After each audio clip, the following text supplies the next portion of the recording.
Hello and welcome to another edition of Resources for Life TV at resourcesforlife.com. My name is Greg Johnson, and in this short video we're going to be looking at the topic of counting calories as part of a weight loss and weight management plan.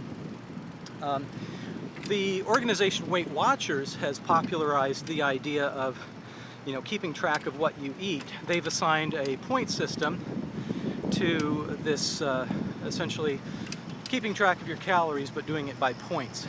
And there are two reasons for this. One is that the point system is just a little bit easier to keep track of. If you're just counting up to, let's say, 20 or 25 or whatever your points are per day, it's easier math, And the other reason is that the point system can accommodate for the influence or the impact of foods that you eat. So, for example, let's say one food you might eat has 200 calories, but it has a lot of fat in it and no fiber. So that food is going to be quickly converted into fat, and it's not going to offer any benefits that fiber might offer you in your diet. Another food, same number of calories, 200 calories, might have a lot of fiber to it. It might be really low in fat.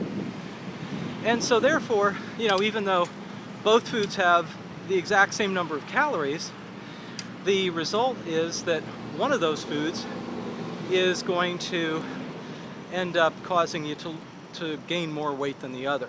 So it's not so much the energy that's in the food, but it's what the food does to you. So it's a more holistic way of looking at calorie counting. But I think there are other ways that you can internalize and evaluate those other factors, right? Because there are going to be other things as well. Let's say you eat some kind of food that's relatively low in calories, or you maintain a low-calorie diet during the day, but as a result of what you're eating, let's say you're eating a lot of sugar, and that makes you, really tired. Well, you're going to have less energy then to be active during the day. So it's not so much the calories, it's that what you're eating is causing you to be lethargic. Or here's another example. Let's say you just have a few cups of coffee in the evening. Not too many calories to that, but if that coffee, the caffeine, let's say in the coffee, causes you to stay up at night, stay awake late at night, and then you wake up late the next day and then you skip your workout, or let's say you just don't have the energy that you would normally have during the day, again, you're going to be less active, burning fewer calories. So you really have to approach weight loss, and particularly calorie counting, from a holistic perspective. Okay, that said, it's really pretty easy to keep track of your calories, and most people, adults, would be burning about 2,000 calories a day. You can get some scales that measure your weight as well as your caloric requirement for the day. What the scale does is it evaluates your percentage of body fat and your percentage of muscle and your overall body weight, and it just calculates how much energy does human muscle need to burn in a day, on an average day, for most people. And it's pretty accurate, actually. If I get on a scale, it'll tell me that I burn about 2,100 calories.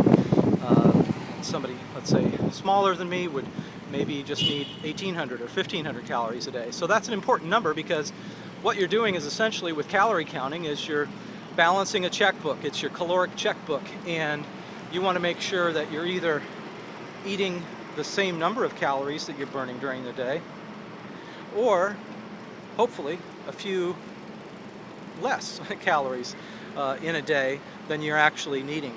So at the end of a week, you'll lose a pound or two. Okay. Now, one thing that counting calories does, a benefit of counting calories, is that, a lot of the things you eat, you probably don't even know how many calories there are. You might even have, let's say, another food preference, something you'd really like to be eating, but you think, well, you never really looked at the calories, and you just assume it's really high in calories, so you're going to go with the smarter option. Just one example is Smart Balance Spread. Let's say you have a few slices of bread, and you use some Smart Balance spread. It's like a buttery spread. It has 80 calories per tablespoon. Now that's less than butter. Butter has 100 calories per tablespoon. But if you have 4 slices of bread, let's say you have 4 tablespoons, and those slices of bread could have as many as 120 calories per slice, you're looking at, almost, let's say, 700 calories just in one meal, just in bread alone. So, so that's something to really keep an eye on. Once you're aware of the calories, you can really make better decisions about, how to be planning your meals, how to be eating. So, an example then, comparison would be sour cream.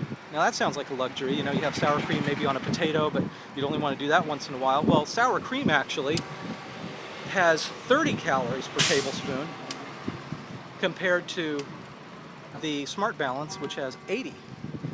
So actually you could be spreading sour cream, maybe with some spices or something, spreading that sour cream on your toast in the morning and saving yourself maybe a few hundred calories, depending on how much spread you like to use. So anyway, I'm going to go into more depth on this topic, but for now I'm just going to leave it at that, and hopefully post some more videos online about weight loss and weight management. Thanks.